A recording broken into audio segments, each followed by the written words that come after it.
특별한 위원회를 만들어가지고 대법원장 3명, 국회 추천 3명, 판사회의 3명, 그 9명의 회의체에서 판사를 결정하겠다는 거 아닙니까? 법치를 다루는 이거를 정치에 종속시키겠다라는 개념으로 저는 이해를 하거든요. 그냥 무조건 빼박 위원이다라는 생각이 들고, 정무적으로는 야당한테 기회예요. 이 내란 특별 재판부라는 게 별 생각 없는 국민들이 봐도 판사들까지 지들 맘대로 뽑아서 해먹겠다고 그런 좀 너무한 거 아니네라고 네, 해서 저는 이게 결코 민주당한테 유리한 이슈는 아니라고 생각하거든요. 내란만 하는 게 국민의힘의 보수 내부 결집을 도와주고, 그리고 중도층이 봤을 때도 2절까지는 좋은데 요즘 말로 뇌절이라고 하잖아요. 3절 4절 너네 언제까지 할 거야 라는 반발심이 생길 수 있거든요. 네. 사실상 내란특별 재판부를 만들어서 국회가 추천해가지고 그 사람들이 법관으로 앉고 이건 위헌 맞아요. 이건 소지가 있는 게 아니라 그냥 위헌이에요. 실용적인 차원에서 대법원장이 그러면 동의 안 해서 임명 안 하면 어떡할 거예요.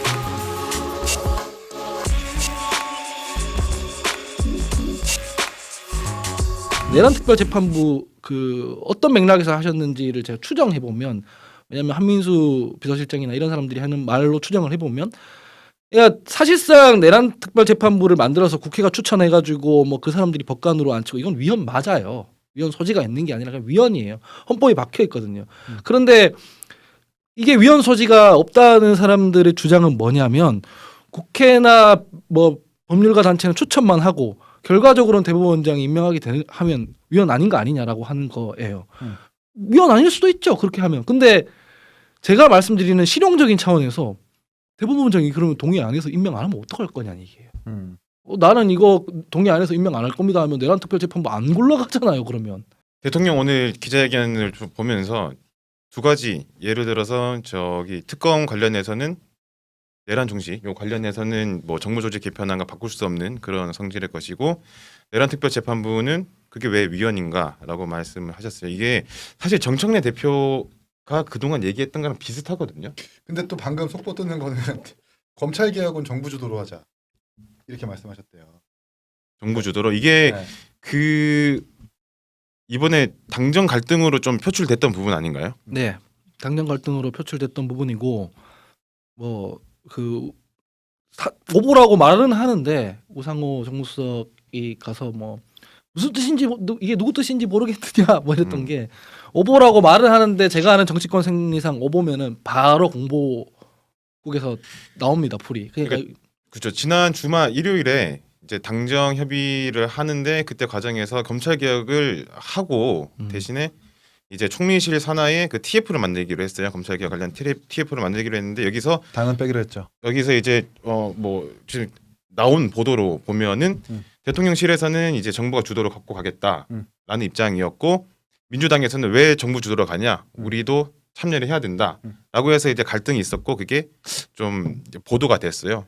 당정 간의 갈등이 있다는 걸로 좀 표출이 됐는데, 그 부분 관련해서 지금 대통령이 말씀하셨다는 거죠. 네, 정부 주도로 검찰 개혁은 이루어져야 된다. 그러면서 거는- 논쟁을 좀 하자라는 건 지금 민주당 안 자체가 이재명 대통령이 보기에도 너무 부작용이 크다. 그러니까 검찰 모든 개혁이요. 그런 맥락인 것 같아요. 논쟁을 좀 더 끝까지 하자라는 발언이 있는 걸로 봐서는 민주당 안처럼 그냥 모든 걸 사실상 경찰한테 다 주는 안은 부작용이 너무 크다라는 법조계 지적. 그러니까 이거는 진보 성향 법조인들도 다 같이 지적하는 거거든요. 보안 수사권이 필요하다라는 부분에 대해서. 대신 이제 내란 특별 재판부 같은 경우는 지방선거 앞두고 줄줄이 또 한덕수 같은 사람도 구속도 시켜야 되는데 영장도 기각시켜?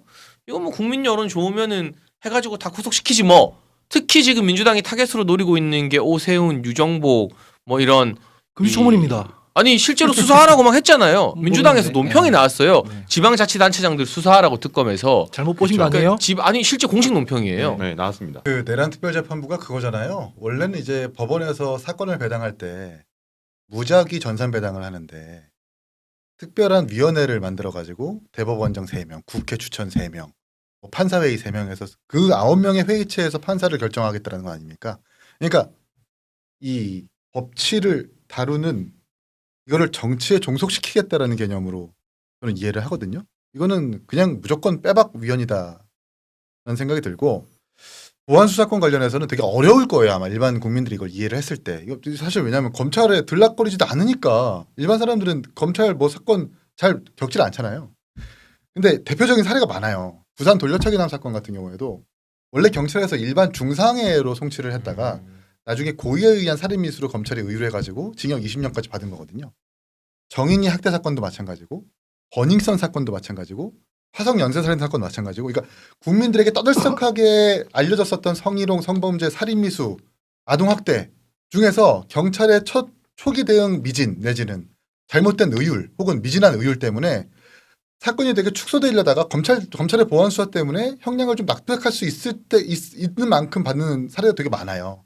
근데 이게 보안 수사권이 없어진다. 그럼 이 사건들이 그냥 징역 20년 받을 거 5년으로 끝나고 혹은 뭐 2, 3년으로 끝나고 이렇게 되는 거라서 이 부분들을 좀 우리가 집중해서 봐야 된다. 왜 이렇게 사례를 열심히 조사해 오셨어요? 오늘 그러니까 이거를 어떻게든 좀 납득시키게끔 설명을 하려면 사례로 설명을 해야 부산 돌려차기남 사건이 원래 중상이면 한 2, 3년밖에 안 사는데 우리가 검찰 개혁해야 된다는 주장을 할 때 주된 논거가 뭐냐면 수사 기소권 가지고 있으니까 권력이 잡으면은 상대당 탄압하고 뭐 없는 제도 만들어내고 뭐 이러니까 수사 기소권 분리해 가지고 서로 견제하게 해야 된다 이 얘기잖아요.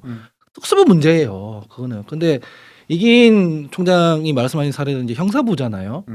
형사부랑 이를테면 특수부랑 분리해서 생각을 해야 돼요. 특수부 문제 때문에 형사부까지 다 확장해가지고 이게 진짜로 그런 일이 형사부에서도 많이 벌어지느냐?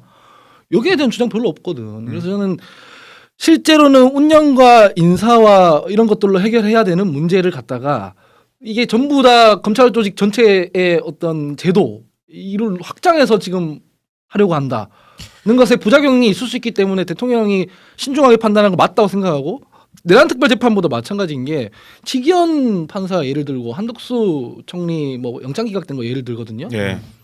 다른 판사들은요. 그분들 2명을 비판하는 건 좋은데 그게 법원의 문제인가요? 이를테면 재판부의 문제는 아니잖아요. 대통령 기자회견에서 얘기할 때 이 얘기했어요. 검찰 개혁 질문이 나왔을 때 구더기가 무서워서 장을 아예 없애선 되겠나? 이게 저는 그렇게 받아들여졌거든요. 그러니까 지금 검찰청을 폐지한다. 아예 검찰의 역사 속에서 이제 사라지게끔 하겠다라는 게 정청래 대표의 발언이었는데 맞아요. 이 구더기가 무서워서 장을 아예 없애선 되겠나? 저는 어떻게 다갔냐면은 보안 수사권은 줘야 되지 않겠나? 맞아요. 받아들여졌거든요. 아니 가령 생각해 보세요. 문재인 정부 때 공수처 만들면 검찰 개혁 다 끝나는 것처럼 얘기했어요. 공수처가 작동을 안 했잖아요. 내란 일어나기 전에는. 왜냐하면 권력을 가진 사람이 중수청, 검찰, 공소청 둘 다 쥐고 움직이면 똑같아요. 내란특별재판부 아닌 것 관련해서는 사실 좀 다들 부정적인 의견이신 거네요. 그렇죠. 아니 뭐 반민특위라든지 3.15 부정선거는 헌법에 근거를 했잖아요. 네. 그런데 지금 이미 재판이 진행되고 있는 과정에서 굳이 별도의 특별한 입법으로 또 다른 특별재판부를 만든다는 리스크를 왜 집니까? 이렇게 되면 만약에 이게 위헌 판정을 받으면 지금까지 받았었던 재판의 어떤 피고인들도 자유의 몸이 되는 거거든요. 왜 이런 리스크를 왜 지냐는 거예요. 중간에서 말씀을 여쭈면서 좀 생각하기로는 내란특별재판부가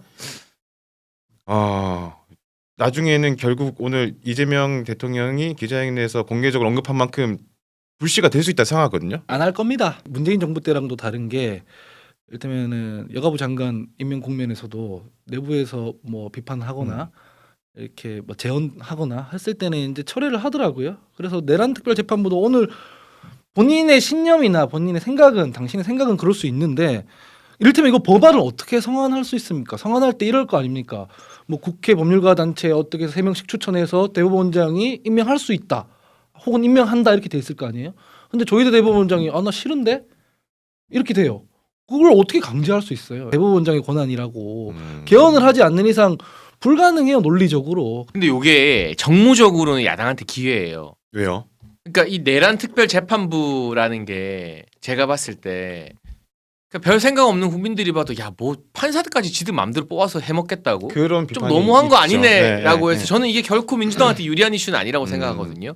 민주당이 이 계엄을 대하는 가장 좋은 방법은 그냥 특검과 사법부에 냅두고 자기들은 민생 이야기만 하는 게 국민의 입장에서 대응하기 제일 어려운데 그래도 돌아가니까 사정은. 근데 정치권이 나서서 뭐 경제나 외교나 민생이 뒷전이고 내란만 하는 게 국민의힘의 보수 내부 결집을 도와주고 오히려 그리고 중도층이 봤을 때도 이거 2절까지는 좋은데 요즘 말로 뇌절이라고 하잖아요. 네. 3절, 4절 너네 언제까지 할 거야라는 반발심이 생길 수 있거든요. 네. 대통령이 이게 계속 논쟁이 될 수 있는 여지를 열어버렸잖아요. 오늘 그랬. 네. 그럼 이게 뭐랑 비슷하냐면 주식 50억 대주주 기준. 양도세. 오늘 대통령 발언으로 그게 일단락이 됐지만 네. 그냥 냅두면 될 걸 50억을 하니 10억으로 줄이니 많이 하는 동안 코스피가 출렁이면서 민주당이 경제 이 여러 주체로부터 음. 욕을 많이 먹었잖아요. 네. 그거 사실 안 먹어도 될 욕을 한 달 먹은 거거든요. 빨리 정리했으면은 그 욕을 안 먹었어도 됐는데. 근데 이것도 계속 이제 안 먹어도 될 욕을 내란 재판부로 한이 많이로 몇 달 끌고 갈 거예요.